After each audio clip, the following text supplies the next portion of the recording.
Ok. Ah, então, vamos conversar um pouquinho sobre a perna, tá? A perna, então, é a parte de baixo lá do membro inferior.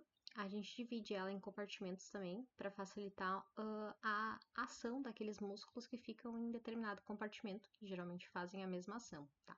Então, o compartimento anterior vai fazer dorsiflexão, no caso é flexão do dorso do pé, né? Aqui estaria o dorso do pé, aqui a planta do pé, então dorsiflexão. E também vai fazer a extensão. Vocês veem que o movimento é conjunto, né? Tanto a dorsiflexão quanto a extensão dos dedos. Aí o compartimento lateral, ele vai fazer a eversão do pé, que é botar o pé para fora, eversão do pé. Ele também tem ação em estabilizar o arco plantar, que ele fica aqui embaixo do pé, que ajuda o pé a não ficar plano, enfim, tá? Toda a estabilização do pé. E o compartimento posterior da perna, que ele vai fazer a flexão plantar, aí agora sim, ó, e vocês veem que o movimento é conjunto também de flexão dos dedos. E ele também vai participar na flexão do joelho, porque aqui, ó, digamos que aqui tá o joelho, tá aqui na frente, e aqui vão estar os músculos da parte posterior da perna.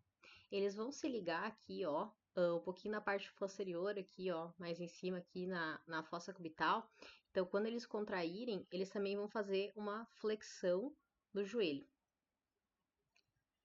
Então, aqui, o compartimento anterior, a gente tem o músculo tibial anterior, perdão, aqui, ó, tibial anterior. A gente tem o fibular longo, ó, porque ele tá aqui do ladinho da fíbula. Tem o extensor longo dos dedos. Aí vocês lembram lá que a gente conversou agora, né? Que faz a extensão, né? Faz compartimento anterior, que vai fazer a dorsiflexão e extensão dos dedos. Então, o músculo extensor longo dos dedos. E tem o extensor longo do hálux. A inervação vai ser pelo fibular profundo, que é, ó, justamente ele vindo aqui, ó, o fibular comum, aí vai dar um ramo profundo, um ramo superficial, e a gente tem também um ramo que vai ser tibial, mas daí ele sai lá do isquiático, tá? Que vai dar a inervação para a parte posterior, mas que dá que dá a inervação para o compartimento anterior e lateral da perna. A gente tem o fibular profundo, que vai dar inervação para o compartimento anterior da perna, e o fibular superficial, que vai ser inervação do compartimento, ó, lateral da perna, que só tem dois músculos, que vai ser o fibular longo e o fibular curto, que é, ó, esses dois aqui, esses dois justamente. E aqui, ó, a inervação é pelo fibular superficial, ó, justamente ele vindo aqui do ladinho. E importante aqui lembrar só é que eles fazem a eversão do pé, que eles estão ligados aqui fora, né? Ó, e aqui nessa parte do pé, então se eles contraírem, eles vão puxar o pé para fora, eles vão fazer a eversão do pé. Compartimento posterior, a gente tem bastante músculos na camada profunda, mas pensem mais na camada superficial, até porque vocês não vão ter prova prática também, etc. Mas aqui, ó, do compartimento posterior, vocês lembram lá que ele vai fazer a flexão plantar e a flexão dos dedos, então vão ser os músculos vão ser os flexores, que vão ser tanto o flexor longo, ó, dos dedos, o flexor longo do hálux. Então, a loja, vamos começar aqui, ó, na loja posterior, a parte mais superficial, a gente tem o gastrocnêmio, as duas cabeças dele aqui, a cabeça medial e aqui a cabeça lateral, ó, aqui é o que eu tava falando, ó, que é o isquiático, né? Daí ele vai dar o ramo aqui tibial, daí vai ser, ó, aqui o tibial, o fibular comum, tá? Então, o gastrocnêmio tem essas duas cabeças, embaixo a gente tem o sólio, que é esse grandão aqui, ele é mais triangular, essa parte de cima. E a gente tem o plantar, da parte superficial. Só que o plantar, ó, vocês veem que a parte carnuda dele tá aqui, ó, fazendo esse limite aqui na fossa poplítea. Então, plantar, a parte carnosa dele tá ali na fossa poplítea, o resto dele é só um tendãozinho. Tanto que vocês lembram das peças lá, era só um fiozinho. E aqui é importante lembrar também que o gastrocnêmio junto com o sólio vai formar o tríceps rural, que é as duas cabeças do gastrocnêmio e a cabeça do sólio, tríceps rural. Da camada profunda, a gente tem o poplíteo, o tibial posterior aqui, ó, o flexor longo dos dedos e o flexor longo do hálux. E a inervação, então, é o tibial. Aí, indo aqui para membro superior. Então, a gente tem as ações que a gente faz com o membro superior. Só lembrar que como posso dizer, para tirar dúvidas assim, tá? Supinação para dentro, pronação para fora, porque o resto vocês meio que já sabem, né? Com a rotação lateral, a rotação medial, a abdução, a adução do membro, ali flexão dos dedos, né? Aqui da mão também a questão da abdução vai ser com os dedos para fora, a adução com os dedos para dentro. Sempre lembrar que a abdução a gente está botando para fora e a adução a gente está trazendo para perto do corpo. Então, os músculos do dorso, eles também agem sobre o membro superior. Só que aqui eles agem mais no membro superior pela escápula, os músculos do dorso. A gente tem o trapézio, ó, que vocês vão ver aqui. O único aqui que age mais sobre o braço especificamente vai ser o latíssimo do dorso. Porque o trapézio, ó, ele vai elevar, retrair e deprimir e rodar superiormente a escápula. Aí o latíssimo do dorso, sim, ó, ele vai fazer a extensão, a adução e a rotação medial do braço. O levantador da escápula, ele vai elevar e rodar inferiormente a escápula, romboide maior e menor. Eles retraem, aduzem, elevam, enfim, tá? Agem mais sobre a escápula. Então, aqui, ó, o trapézio. Esse aqui, ó. Aí a gente tem o latíssimo do dorso, que é esse baita músculo aqui, ó, bem grandão. Latíssimo do dorso. O romboide maior. O romboide menor. E aqui, ó, bem nessa partezinha aqui, ó, desse ângulozinho aqui superior da escápula, a gente tem o levantador da escápula. E os tóraco-apendiculares porque eles ligam o membro superior ao esqueleto apendicular, tá? Perdão, ao esqueleto axial, tá? Eles ligam aqui. Então, a gente tem esses 4 músculos, que daí é o peitoral maior, que é esse grandão aqui. Rebatendo ele, embaixo dele a gente tem o peitoral menor, o serrátil anterior e o subclávio. Então, aqui eles têm mais também ação sobre a escápula e mais que tem ação sobre o membro superior mesmo vai ser o peitoral maior, que vai fazer a adução, rotação, flexão do braço. Ó, vocês pensam que ele tá aqui, ó, ele tá ligado diretamente ao braço, né? Então, a contração dele vai puxar o braço para perto também, né? De novo, a contração dele vai rotar o braço medialmente, tá? Vai fazer flexão do braço, porque ele também puxa aqui, ó, o braço. E ele também vai auxiliar na extensão, quando a gente está com a posição fletida, no caso, daqui para estender. A escapulomerais, eles agem, como eu posso dizer, mais sobre o úmero, tá? Então, a gente tem o deltoide, aqui. Aí, o supraespinhal, que aqui tá a espinha da escápula, supraespinhal, porque ele fica em cima. Aí, o infraespinhal, que tá aqui embaixo.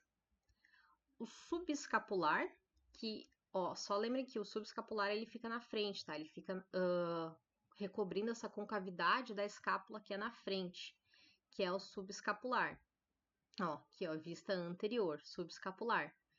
E aqui, ó, posterior, aí tem o redondo, tá? Tem redondo maior e redondo menor. Aqui o redondo maior tá cortado, mas aqui tá o redondo menor. Então, a ação deles mais sobre o úmero, que eles estão tudo ó, ligado aqui ao úmero, tá? A maioria vocês podem ver ali. E aqui lembrar de uma coisa importante que é o manguito rotador, que ele é composto por 4 músculos, que a gente pode pensar no mnemônio SITS, que daí é o S supraespinhal e infraespinhal, T redondo menor. É só porque eles chamam, eu me esqueci agora o nome como eles falam, mas tem um jeito que eles chamam o redondo menor com T, tá? Mas eu me esqueci, mas só tentei lembrar que o T é do redondo menor. Porque ele é o único diferente, ó, porque tem o supraespinhal, tem o infraespinhal e tem o subescapular, e daí só o diferente aqui vai ser o redondo menor. Então, T do redondo menor e S do subescapular. Aí, o braço. O braço, então, é a parte de cima do membro superior.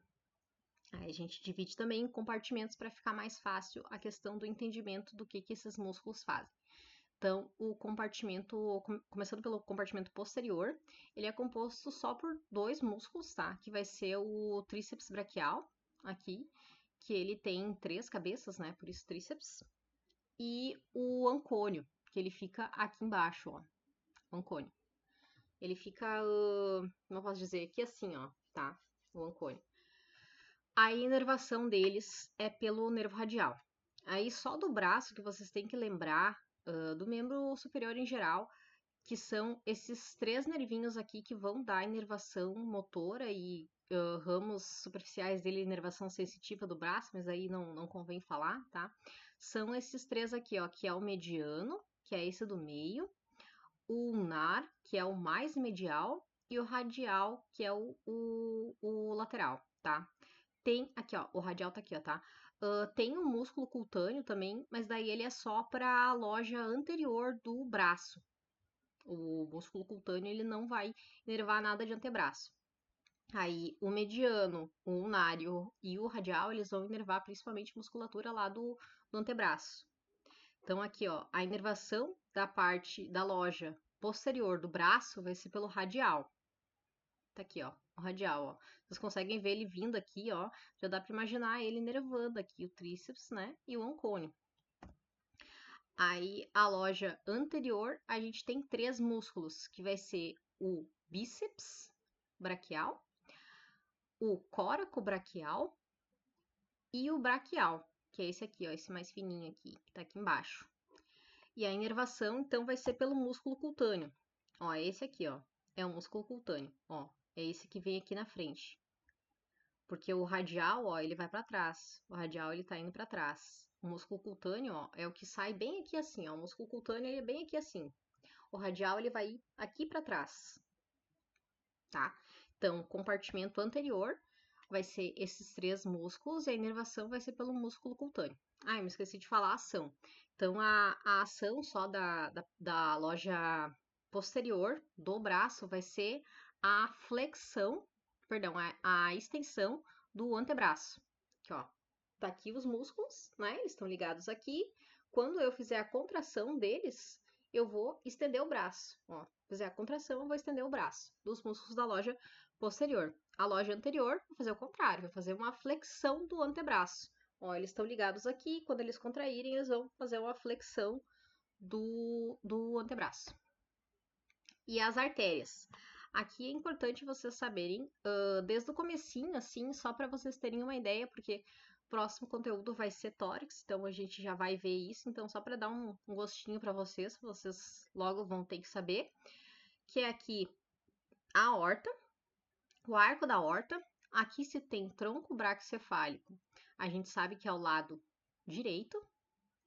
Então, ó, ali as carótidas, que seria a carótida comum, a artéria vertebral que a gente viu, o tronco tireocervical que a gente vai ver depois em cervical também. Aí a subclávia. A subclávia é essa que fica seguindo aqui, ó, tá? A subclávia é essa que fica seguindo.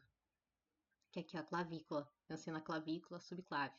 Aí a subclávia, aí tem aqui, ó, ramos da porção dela, que esses ramos aqui vocês não precisam se importar, só saber que a partir que ela passa a primeira costela, ela vai se chamar axilar. Depois que ela passou a primeira costela, ela é axilar até ela passar a borda inferior do músculo redondo maior, porque daí ela é artéria braquial. Ó, então, a artéria axilar, ela vai passar a se chamar artéria braquial na margem inferior do músculo redondo maior, que é justamente aqui. Então, o que vocês precisam saber é isso aqui, tá? Que vem lá do arco da aorta, aí a subclávia, vira axilar, que vira braquial, e depois ela dá 2 ramos, que vai ser um ramo que vai radial e um ramo que vai ulnar. Deixa eu ver se eu coloquei, ó, justamente aqui, ó. Um ramo que é radial que vai para o lado do polegar, e um ramo ulnar. E esses pulsos aqui, ó, em todas essas partes, vocês conseguem sentir se vocês palparem agora. Se vocês palparem aqui, ó, a axila, você consegue sentir o pulso da axilar. Se vocês palparem mais embaixo aqui, ó, entre o sulco do bíceps, vocês vão conseguir sentir a artéria braquial. Vocês também conseguem sentir aqui a artéria radial, a artéria ulnar. Aqui dá para sentir a radial também. Todos esses pulsos vocês conseguem sentir, então por isso saber a localização anatômica de cada um é importante para vocês saberem onde procurar pulso, caso vocês venham precisar. Então, das artérias do braço é a axilar, a braquial, a radial e a ulnar. A drenagem, a gente tem uma drenagem que é superficial, que deve ser por essas veias aqui, que vai ser a veia basílica, que é a mais de dentro, a basílica, e a cefálica, que é a mais de fora, que ela passa aqui o sulquinho do deltoide. Aqui, ó, digamos aqui, ó, estaria a cefálica. Então, a basílica, dentro, para fora a cefálica. E elas vêm aqui, ó, elas vão se juntar. Eu tô falando o inverso, tá? Porque na verdade a gente pensa da drenagem, a gente drena o coração, o sangue volta pro coração. Então é o inverso, tá? Seria vindo da mão. Mas aqui, ó, elas se juntam, no caso, elas não se juntam, né? Elas derivam daqui, dessa veia intermédia do cotovelo, que é essa aqui, ó, que é da junção das duas aqui, ó. Então, aqui a gente tem uma vista anterior, aqui, ó, a cefálica, que é para fora, e a basílica para dentro, e aqui no cotovelo é justamente a intermédia do cotovelo, que é onde vocês mais vão fazer punção, vão retirar sangue, enfim. Dessa veia ali é a intermédia do cotovelo, da cefálica e da basílica também. Depende muito do paciente, da anatomia do paciente, ó. Que vocês conseguem ver que tá bem bonita as veias, ó. Pra verem, mas não é todo paciente que vai ser assim, né? No caso, também tem as veinhas aqui da região da mão, tá? Dessa face dorsal ali da mão, mas é mais difícil, tá? De saber, porque a anatomia também varia de pessoa para pessoa. E os nervos, então, que a gente tinha comentado, que vocês precisam saber é o nervo mediano, o nervo ulnar e o nervo radial. Por quê? O nervo mediano, ele vai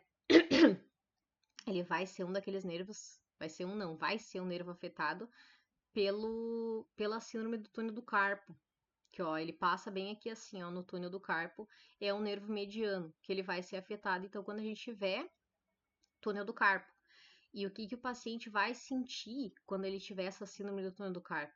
Justamente, ó, como ele dá a inervação cutânea da mão, o paciente vai ter uma parestesia, vai ter uma perda da sensibilidade, vai sentir o formigamento, porque vai estar apertando aqui o nervo. Também pode ter, às vezes, algum nível de perda de motora, mas daí não é tanto porque a inervação já foi, né? A maioria dos músculos aqui da mão, na verdade, do antebraço, que são inervados pelo mediano, daí não pega, né? Porque depois, mas daí seria na mão, tá? Então, ele também dá, ó, a inervação para a camada superficial, dessa parte toda da loja anterior do antebraço, que deve ser o pronador, o flexor, o palmar longo, o flexor superficial dos dedos, também tem alguns da camada profunda, o flexor longo do planar quadrado, tá? Metade radial do flexor, enfim, tá? Vocês não precisam saber todos os músculos, mas saber que o mediano, ele vai dar a inervação, então, da parte da loja anterior, do antebraço, e que ele passa lá no túnel do carpo. Aí, o ulnar é justamente aquele nervinho chato, que quando a gente bate o cotovelo dá choque, porque ele passa aqui, ó, bem atrás do epicôndilo medial do úmero. Então, quando tu bate o cotovelo, tu sente um choque por causa dele. E ele dá a inervação, basicamente, de alguns músculos dessa parte, que é justo aqueles que são chamados de ulnar, que tem ulnar no final do músculo, tipo flexor ulnar do carpo. Aí é inervado pelo ulnar. Mas ele dá principalmente inervação cutânea, tá? Sensitiva dessa parte aqui, ó. Então. E o radial, que ele vai dar a inervação dessa parte aqui, ó. Só lembrar que, não é pra lembrar, tá? Mas só a título de curiosidade, mediano dá a parte de dentro, tá? A parte plantar e a parte dorsal, daí vai ser o radial e o ulnar, que vão dar a inervação. A inervação não, a sensibilidade. Então, lembrando só do radial, que ele vai lá da inervação para aqueles músculos do compartimento posterior do braço. E o antebraço também é músculo do compartimento posterior do antebraço. Aí, outra coisa é a fossa cubital. A gente tem na perna a fossa poplítea, aqui a gente tem a fossa cubital. Aí ela tem os limites, né? Que ela tem um limite imaginário, que vai ser uma linha, na verdade, né? Que é traçada dos dois epicôndilos do úmero, que é uma linha imaginária, então seria mais ou menos aqui. E o limite lateral, que vai ser o músculo braquiorradial. E o limite medial, que vai ser o pronador redondo, ó. Aqui o pronador redondo. E o conteúdo dela, então, vai ser a artéria e veia braquial e o nervo mediano. Então, aqui a fossa cubital, um limite superior imaginário, uma linha entre os epicôndilos do úmero, limite lateral vai ser o braquiorradial, limite medial vai ser o pronador redondo, conteúdo, artérias e veias braquiais e o nervo mediano. Tá, agora indo pro antebraço. Gente, vocês não precisam decorar esse tanto de músculo aqui, porque é uma sacanagem, assim. O que eu diria para vocês saberem só é mais a relação do que tá mais lateral, o que tá mais medial, assim, porque é impossível, assim, decorar esses músculos tudo aqui, tá? Então, os músculos da loja anterior, eles vão ser flexores e pronadores. Flexores, eu vou fazer flexão, né, dos dedos e pronação, tá? Então, aqui, ó, a gente tem o bráquio, o bráquio radial, na verdade, ele é do compartimento posterior, tá? Aqui tá, ele só tá sendo ilustrado aqui, mas ele não é, tá? Ele é do compartimento posterior. Aí pega daqui, tá? Que é o pronador redondo, ao palmar longo, flexor ulnar do carpo, flexor radial do carpo. Então, o que eu tava falando sobre saber o que é mais medial, o que é mais lateral, é saber que o bráquio radial ele vai ser o mais lateral e, por exemplo, o flexor ulnar do carpo vai ser o mais medial. Medial porque posição anatômica a gente fica assim, né? Fica com a mão assim, então medial mais perto do corpo. Então, daí o flexor ulnar do carpo seria o mais medial e o mais lateral seria o braquiorradial. Aí tem todos esses músculos aqui, ó, que eles são a maioria inervado pelo mediano. É o compartimento posterior, mais músculo ainda, né? E é o que eu falei, esses aqui, eles são todos inervados pelo radial. Eles são extensores dos dedos e supinadores. E a inervação é pelo nervo radial, todos eles, tá? Pelo nervo radial. E aqui o bráquio radial, vocês não confundam, que ele é da loja posterior, não é da loja anterior. Aí tem todos esses músculos aqui, como eu falei, vocês não precisam decorar, tá? Impossível. Aí só voltando aqui, o túnel do carpo, que o professor gosta bastante, que ele vai ter, ele é como eu posso dizer, um ligamento ósseo fibroso, tá? Que daí vai ser o teto dele, vai ser esse retináculo dos flexores, que é. Deixa eu ver se alguma imagem mostra aqui retináculo pra vocês verem. Mas é como se fosse uma. Isso aqui, ó. Isso aqui, retináculo, tá? É um tendãozinho, assim, como posso dizer, uma bainha fibrosa. Nem tá ali, uma bainha fibrosa que ela segura aqueles tendões dos músculos, tá? Para eles ficarem contidinhos assim. Então, o teto vai ser esse retináculo dos flexores, que vai estar aqui assim. E o que vai passar nele? O nervo mediano, que foi o que eu falei, o tendão do flexor longo do polegar. São 9 coisas que passam, tá? Então, é o tendão do flexor longo do polegar. Aí tem 4 tendões do flexor superficial dos dedos e 4 tendões do flexor profundo dos dedos. Então, é isso que passa. São 9 coisas, tá? Mas não são 9 músculos diferentes, são 9 tendões, mais o nervo mediano. Então, tendão do flexor longo do polegar, os tendões, 4 tendões do flexor profundo e os 4 tendões do flexor superficial dos dedos. Então, é isso.